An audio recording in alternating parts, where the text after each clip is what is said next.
नमस्कार, आप सभी का नॉलेज विंग्स में स्वागत है। साथियों, सबसे पहले आप सभी को छत्तीसगढ़ हाई कोर्ट में लगातार संघर्ष करने के बाद जो जीत मिली है उसके लिए बहुत हार्दिक बधाई, बहुत सारी शुभकामनाएं। मैं चाहता हूं कि ये जो जीत की खुशी है वो आपके फेस पर हमेशा बनी रहे, लेकिन इसके लिए आपको थोड़ा-सा एक और मेहनत करना पड़ेगा, क्योंकि इस पर भी जो है नज़र लगाए बैठे हुए हैं बीएड के जितने भी साथी हैं, वो शांत तो रहने वाले नहीं हैं। मैं अभी तक वीडियो नहीं बना रहा था, इसमें बहुत सारी चीज़ें थी। आप सबको पता होगा कि मैंने अपने पहले वीडियो में कहा था कि अधिकार की लड़ाई जो 2 लोगों के बीच चल रही है उसमें जीतने वाला कोई एक ही होगा, लेकिन हारने वाला भी कोई अपना ही होगा। तो उन सारी चीज़ों को सोच करके मैंने वीडियो बनाना बंद कर दिया था कि मेरे वीडियो से किसी को तकलीफ ना हो, किसी की भावनाओं को आहत ना हो। इस वजह से मैं वीडियो भी नहीं बना रहा था। लेकिन हाल-फिलहाल में जो भावनात्मक रूप से ये प्रस्तुत करने का प्रयास किया जा रहा है कि बीएड वालों के साथ अन्याय हो रहा है, उनको अधिकार को, उनकी जो नियुक्ति है उनको छीना जा रहा है और डिप्लोमाधारियों को ये जो नियुक्ति मिल रही है वो आकस्मिक है। भगवान की तरफ से ये गॉड गिफ्टेड जो नियुक्ति है वो मिल रही है। तो ये कहना बिल्कुल भी गलत बात है। और साथ ही साथ वो ये भी कह रहे हैं कि हमारी क्या गलती, हमने तो भर्ती नोटिफिकेशन को देख करके, जिसमें उल्लेख था कि बीएड और डीएड दोनों शामिल है, उसको देख करके हमने तैयारियां शुरू की थी। तो हमारी क्या गलती है? तो हम लोग बताना चाहते हैं आपकी गलती ये है कि आपने जब भर्ती नोटिफिकेशन आया तब की बात की कंडीशन को आपने ध्यान में नहीं दिया। यहाँ मैं नहीं मानता कि एकदम आपकी भी गलती है, गवर्नमेंट की सबसे ज्यादा गलती है कि गवर्नमेंट को इस बात का उल्लेख करना चाहिए था, इस बारे में बताना चाहिए था कि ऐसी-ऐसी स्थिति है, आगे ऐसी हो सकती है। फिर भी आपको नौकरी नियुक्ति मिलने से पहले आपको पता चल चुका था, उससे पहले भी आपको पता चल चुका था कि क्या स्थिति बन रही है और क्या हो सकती है आगे। और आपकी नियुक्ति प्रपत्र में इस बात का स्पष्ट उल्लेख है कि जो भी भर्ती हो रही है वो सब्जेक्ट टू आउटकम है। छत्तीसगढ़ हाईकोर्ट का जो भी डिसीजन रहेगा उसको आपको फॉलो करना पड़ेगा। हमने पहले ही भाईचारा दिखाया था और अभी भी दिखा रहे हैं। हमने पहले भी कहा था कि आप थोड़ा-सा इंतजार कर लीजिए, हमारा साथ दीजिए, छत्तीसगढ़ हाई कोर्ट का जो भी मामला है उसको निपटने दीजिए। उसके बाद जो छत्तीसगढ़ हाई कोर्ट का डिसीजन होगा जिसके भी पक्ष में, वहाँ जिनको भी नियुक्ति मिलनी चाहिए या जिनको नियुक्ति मिलेगी, उनके साथ आप जाएँगे। लेकिन आपने वहाँ सिर्फ़ और सिर्फ़ अपना पक्ष देखा, सामने का ये नहीं देखा कि क्या स्थिति बन सकती है और आगे भविष्य में क्या हो सकती है। आपने पूरी शर्तों के साथ वो जो नियुक्ति है उसको स्वीकार किया है, तो आपको यहाँ राग अलापने की ज़रूरत नहीं है। यहाँ बिल्कुल भी ये गलत है कि डीएड वाले मगरमच्छ के आंसू रो रहे हैं, बिल्कुल गलत बात है। इस बात का मैं पूरी तरह से खंडन करता हूँ। मैं वीडियो नहीं बना रहा था, लेकिन आपने कुछ बातें ऐसी कही अपने वीडियो में। सुनील यादव इन्फॉर्मेशन हब, आपके चैनल के माध्यम से कुछ वीडियोस ऐसे आ रहे हैं जो पूरी तरह से आपत्तिजनक हैं, जिसको डीएड वाला कतई स्वीकार नहीं कर सकता। आपने कहा कि जब अल्लाह मेहरबान तो गधा भी, ये सारी लाइन आप बोल रहे हैं वहां, आपके वीडियो के माध्यम से बोला जा रहा है, आपके वीडियो में जो भी व्यक्ति आ रहा है वो बोल रहे हैं, आपको अपोज करना चाहिए था, आपको वहां पर रोकना चाहिए था। आप साफ साफ ये शो कर रहे हैं कि जब भगवान मेहरबान हो तो गधे को भी कुछ भी बनाया जा सकता है। आप डीएड वालों को एक कहां कंपेयर कर रहे हैं, आप किधर जा रहे हैं? इस वजह से मैं इस वीडियो को बना रहा हूं। और एक पर्पस और है इस वीडियो को बनाने का कि जितने भी डिप्लोमा के साथी थे, बीएड के साथी के द्वारा ये कहा जा रहा था कि ये जो नियुक्ति मिल रही है वो गॉड गिफ्टेड है। तो हो सकता है कुछ साथियों के लिए, कुछ डिप्लोमा के भी साथियों के लिए जो नियुक्ति है वो गॉड गिफ्टेड हो, क्योंकि उन्होंने संघर्ष नहीं किया है, वो घर बैठे बस एंजॉय कर रहे थे माहौल को। और जब जीत मिल गई तब वो सामने आने लग गए, सामने पूछने लग गए कि नियुक्ति कब मिलेगी, रैंक कब तक, कहां तक जाएगा, प्रोसेस कब स्टार्ट होगा, ये सारे वगैरह वगैरह। तो उनको अब समझना होगा कि बीएड वाले जीत के बाद, जो डिप्लोमा को जीत मिली है उसके बाद वो शांत बैठने वाले नहीं है, वो सुप्रीम कोर्ट जा रहे हैं। और आप अपने स्क्रीन पर देख सकते हैं, उन्होंने इसके लिए एडवोकेट को फाइलिंग और ड्राफ्टिंग के लिए भी असाइन कर लिया है, उनको रख लिया है। उसके लिए उन्होंने एक मोटा रकम भी दिया है, 4 लाख का फाइलिंग ड्राफ्टिंग के लिए। आप अपने स्क्रीन पर देख सकते हैं। एडवोकेट जो सीनियर एडवोकेट रंजीत सर हैं उनको रखे हैं, और उसके साथ साथ सीनियर एडवोकेट पटवालिया सर है। इसको आप देख ही चुके हैं कि पटवालिया सर कैसे बहस कर रहे थे अभी 8 अप्रैल और उससे पहले वाले जो मामले चल रहे थे सुप्रीम कोर्ट में। तो मैं बताना चाहता हूं कि आप सबको फिर से एकजुट होने की जरूरत है। हमने लास्ट वीडियो में कुछ बातें कही थी, उस पर मैं अभी तो फिलहाल नहीं जाऊंगा, लेकिन अगर जरूरत पड़ा तो मैं उस बात को भी कंप्लीट करने से पीछे नहीं छूटूंगा। फिलहाल इस वीडियो को हम लोग इस उद्देश्य तक सीमित रखते हैं कि आप लोगों को सजग करना है। जितने भी डिप्लोमा के साथी हैं उनको सजग करना है कि हमको जीत मिल चुकी है, अब हमको कोई नहीं निकाल सकता। तो आप लोग भ्रम में हैं। 29 अगस्त को ये भ्रम हम लोग झेल चुके हैं। कहते हैं ना, दूध का जला छाछ भी फूक फूक कर पीता है। तो वही परिस्थिति आप लोगों के साथ होनी चाहिए। डिप्लोमा के जितने भी साथी है एकदम सावधान होने चाहिए, अलर्ट होने चाहिए। सुप्रीम कोर्ट चले गए हैं बीएड के साथी, तो आप सबको रेडी होना पड़ेगा। हमने लास्ट में जब मीटिंग रखी थी 8 अप्रैल के पहले, 2-3 दिन पहले हमने मीटिंग रखी थी कि हमको सहयोग कीजिए, अंतिम सहयोग रहेगा, इसके बाद आप लोगों को नहीं लगेगा करके। तब की स्थिति में ये थी कि हमको ना तो मध्य प्रदेश को सहयोग करने थे, ना तो मध्य प्रदेश वाले केस में अपने एडवोकेट लेकर के जाने थे।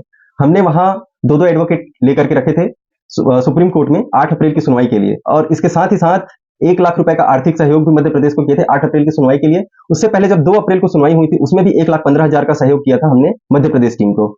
तो हमको आर्थिक रूप से ये जो सामना करना पड़ा है वो आप सब समझ चुके होंगे। तो एक बार फिर से जो परिस्थिति सामने आने वाली है, जो खड़ी हो सकती है, उसके लिए आप सबको सजग होना पड़ेगा, तैयार होना पड़ेगा और एक बार फिर से आप सबको आर्थिक सहयोग करना पड़ेगा। आप लोग बारकोड के माध्यम से, जो क्यूआर कोड है उसके माध्यम से आप लोग सहयोग कर सकते हैं, नंबर भी दिया हुआ है उसके माध्यम से भी सहयोग कर सकते हैं। लेकिन मेरा रिक्वेस्ट ये रहेगा, ये वीडियो उन साथियों तक जरूर पहुंचाए जिन्होंने अभी तक इस जीत में अपनी कोई भी भागीदारी नहीं निभाई है, अपना कोई भी आर्थिक सहयोग नहीं किया है। तो खैर ये साथी अभी तक इसलिए चुप थे कि उनको ये डाउट था कि छत्तीसगढ़ हाई कोर्ट में हम लोग जीत पाएंगे कि नहीं जीत पाएंगे, हमको नियुक्ति मिलेगी कि नहीं मिलेगी, तो हम लोग खर्चे क्यों करें, हम लोग का रैंक भी थोड़ा पीछे है तो हम लोग क्यों सामने आए। लेकिन अब उन साथियों को जागने की जरूरत है, उनको मैं बताना चाहता हूं। तब की कंडीशन में आप ये सोच रहे थे कि हमको जीत मिलेगी कि नहीं, लेकिन अभी के कंडीशन में आपको जीत मिल चुकी है, आपको उस जीत को बचाए रखना है। सुप्रीम कोर्ट में इसी जीत को चैलेंज किया गया है, इस जीत को आपको बचाए रखना है, इसलिए आपको सहयोग करना चाहिए। जितने भी साथी हैं जो अभी तक नहीं जुड़ पाए हैं हमारे ग्रुप से, या हमारे जो मैसेज उन तक पहुंच रहे थे उनको वो लोग ध्यान नहीं दे रहे थे, निगलेक्ट कर दे रहे थे, उनको ये इस बार जो सहयोग करने हैं उसमें आपको खुल करके सामने आने चाहिए। आप लोगों को अधिक से अधिक सहयोग करना चाहिए, जो मिनिमम 1500 की राशि है उससे भी ऊपर आपको सहयोग करना चाहिए, क्योंकि हमको तकरीबन 3.5 लाख से 4 लाख के आसपास हमको फिर से जो है सहयोग की जरूरत पड़ेगी, क्योंकि इतने ही अमाउंट हम लोग का हो चुका था। लास्ट बार हम लोग सहयोग लिए थे लगभग पूरा हो चुका था, लेकिन सुप्रीम कोर्ट में जैसे 8 अप्रैल का मामला लगा, मध्य प्रदेश की टीम ने हमसे संपर्क किया, अपनी परिस्थिति बताई, तो हमने उनको फिर से 1 लाख रुपए का आर्थिक सहयोग किया। साथ ही साथ ये परिस्थिति बनी कि हमको एडवोकेट रखने पड़ेंगे छत्तीसगढ़ वाले मामले में, तो हमने 2 एडवोकेट भी रखे। तो हमारा जो अमाउंट था उधर चला गया, जो जितना का अमाउंट हमने बजट बना करके रखा था, तो हमको उसको पूरा करने के लिए फिर से एक जरूरत पड़ रही है। साथ ही साथ जिस प्रकार से जमीनी स्तर पर आप लोगों ने अभियान छेड़ा है उसके लिए आप सबको धन्यवाद, और इसको जारी करना पड़ेगा, जारी रखना पड़ेगा। इसके लिए भी हमको कुछ जरूरत पड़ रही है, जो भी जरूरत पड़ रही है हम लोग उसको देख रहे हैं। जो जिस प्रकार की चाहे आवेदन हो, चाहे जिस प्रकार की प्रिंट आउट जो है डॉक्यूमेंटेशन है उसको आप तक पहुंचाने हो, उन सारी चीजों को हम लोग देख रहे हैं। आप हमसे कांटेक्ट कर रहे हैं, उसके लिए भी हम लोग तैयार हैं और डिजिटली रूप से भी तैयार हैं। तो फिलहाल आप सभी साथी एक बार फिर से सहयोग करें, जिससे जो जितना बन सकता है उतना सहयोग करिए, जितना अधिक हो सकता है सहयोग करिए। ये आखिरी लड़ाई होगी, ये जीत को बचाने की लड़ाई होगी। आप सबको पता है कि जीत हमको मिल चुकी है, ये कहीं जाने वाली नहीं है, लेकिन इस पर अगर स्टे ऑर्डर आता है तो आप सबको पता है कि परिस्थिति क्या हो सकती है। 29 अगस्त को क्या हुआ था, हम लोग वो चीज फिर से दोहराना नहीं चाहते हैं। हम लोग वो जो संघर्ष का समय हमने गुजारा है, जो परिस्थिति जिन आर्थिक तंगियों के बावजूद हमने यहाँ तक पहुंचा है, हम लोग यहाँ तक आज लड़ करके आए हुए हैं, उस स्थिति को हम लोग दोबारा नहीं देखना चाहते हैं। आप लोग प्लीज उसी चीज को याद करके एक बार फिर से सहयोग कीजिए और उन साथी तक इस वीडियो को जरूर पहुंचाएं, या अगर वो साथी अगर देख रहे हैं इस वीडियो को तो जरूर सहयोग करें। आपको जो 1500 की एक मिनिमम राशि है उसको तो करना ही करने चाहिए, अगर उससे ऊपर भी बनता है, क्योंकि आप पहली बार सहयोग कर रहे हैं, उससे ऊपर भी कीजिए और इस जीत में अपना भागीदारी निभाइए। आपको क्यूआर कोड इस वीडियो में ही ऊपर में दिख जाएगा, आप देखिए, आपकी स्क्रीन पर दिख रहा होगा, वहां से भी स्क्रीनशॉट लेकर के आप डायरेक्टली जाकर के पेमेंट कर सकते हैं। मोबाइल नंबर भी मेंशन है, आप वहां से भी कर सकते हैं। और साथ ही साथ जितने भी डिप्लोमा के साथी उनको बताना चाहता हूं कि आज हम लोग एक मीटिंग भी रख रहे हैं शाम को, आपको ग्रुप के माध्यम से उसकी सूचना दे दी गई है, और आप लोग 5:30 बजे का समय प्लीज निकालिए, आप उस मीटिंग में जुड़िए, ज्यादा से ज्यादा संख्या में जुड़िए। आप लोग क्यों सजग होने चाहिए ये आपको वहां पर और भी अच्छे तरीके से बताया जाएगा।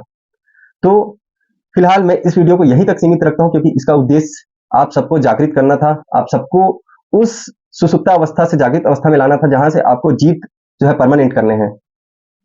तो अगर ये जरूरत पड़ती है, इस वीडियो के बाद भी मैं वीडियो जरूर बनाऊंगा, मैं कोशिश करूंगा। जो बातें रह गई थी पिछले वीडियो के माध्यम से मैंने बताने का प्रयास किया था, वो अधूरी रह गई थी, क्योंकि अब जो बीएड के साथी जो कर रहे हैं वो गलत कर रहे हैं। क्योंकि इससे पहले जो चीजें थी वो भावनात्मक रूप से जुड़ी हुई थी, उस पर मैं नहीं बोल रहा था, लेकिन अब जो बोल रहे हैं, अब मैं एक भी बीएड साथी जो ऐसी गलत कदम उठाने का प्रयास करेंगे, गलत तरीके से गलत भावनाओं के साथ आएंगे, बीएड के साथी अगर डिप्लोमा के साथियों को गलत बोलेंगे तो मैं उसका खुल करके अपोज करूंगा, विरोध करूंगा। मेरे भी अपने हैं उस बीएड के जो तमाम जो लिस्ट है उसमें, लेकिन आप सबको समझना होगा कि रिस्पेक्ट बराबरी की होनी चाहिए। आप अगर रिस्पेक्ट सामने वाले को देंगे तभी आपको रिस्पेक्ट मिलेगा, अगर आप गलत करेंगे तो आपको गलत का सामना करना पड़ेगा, आपको झेलना पड़ेगा। डिप्लोमा के जितने भी साथी हैं वो इस बात से निश्चिंत रहे कि ये जीत कहीं नहीं जाएगी, बस आपको एक बार आपको फिर से सहयोग करना पड़ेगा, आपको साथ देना पड़ेगा। इस लड़ाई को जो है अंतिम रूप से अंतिम कील जो ठोकने की बात वो अभी तक बोल रहे थे ना, वो बारी आ गई है, आपको ठोकना पड़ेगा वो कील, ताकि जीत जो है आपकी परमानेंट हो जाए। साथियों, मैं उन तमाम नए साथियों के लिए 2 लाइन बोलना चाहता हूं जिन्होंने अभी तक सहयोग नहीं किया है, जिन्होंने हमारा संघर्ष नहीं देखा है। जो भरा नहीं भावों से, जिसमें बहती रसधार नहीं, हृदय नहीं वह है पत्थर, जिसमें अपने साथियों के किए संघर्ष का उपकार नहीं। आप उन तमाम जितने भी डिप्लोमा के साथी हैं जिन्होंने लगातार संघर्ष किया है, उनका साथ दीजिए। उनको उनके सहयोग का एक उपकार आप अपने एक छोटे से सहयोग से कर सकते हैं, उपकार मना सकते हैं। आप उन चीज़ों को सम्मान कर सकते हैं जिन्होंने लगातार संघर्ष किया है, लगातार सहयोग किया है। उन्होंने आप तो एक छोटी-सी राशि जो पहली बार साथ देने वाले साथी हैं, उनके लिए 1500 2000 की सहयोग राशि होगी। लेकिन इतने दिनों से जो जुड़े हुए हैं, लगातार संघर्ष कर रहे हैं, एक-एक साथी लगभग 12,000, 15,000, 20,000, कोई 25,000 तक भी सहयोग किया हुआ है। तो आप सभी का सम्मान कीजिए। उस सम्मान में आप एक छोटी-सी राशि आप ज़रूर भेजिए हमको, ताकि ये जो जीत है उसको निश्चित कर सकें हम लोग और आप सबको अपने-अपने जो मुकाम है उसको हासिल हो जाए। यही हमारी प्रार्थना रहेगी, हमारी कामना रहेगी और इसी के साथ मैं इस वीडियो को खत्म भी करता हूँ। आप सभी को बहुत-बहुत शुभकामनाएँ। आप सभी के उज्जवल भविष्य की कामना करता हूँ। जय श्री